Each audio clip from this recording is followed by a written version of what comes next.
This corridor stay. It's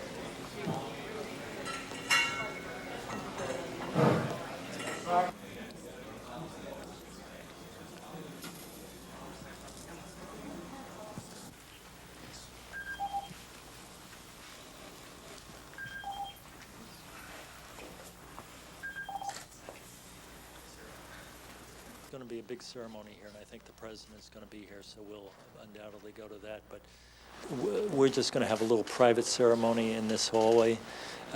We asked the chaplain to come in a color guard, and just what we call the little Marine Corps portion of the corridor, we're just going to have our own little quiet ceremony, and I think that's going to be very useful for us to say, okay, it's done. We'll never forget it, but we're now going to go post 9/11 and live our lives and do our work as hard as we can, but never forget. Were you a JAG in the Army? No, I was an infantry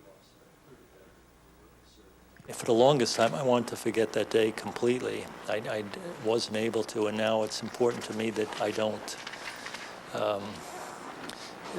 The thing maybe I would like to have undone the whole thing, but one of the hardest parts for me was that I wasn't able to call home.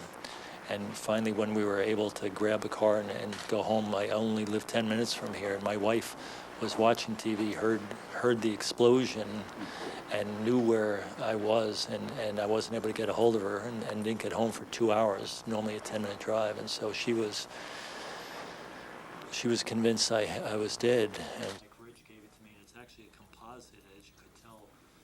All those things couldn't have been. When the plane hit, I was standing right by the window, and thank God they were blast-proof windows. Otherwise, I'm sure I would have been killed. And watching the television in the World Trade Center, and all of a sudden the plane hit, and the wall moved in, and I got tossed across the room, as did two lawyers who were in here with me, and the ceiling fell down, and the floor started to buckle, and we, after an initial shock, we headed towards the exit door.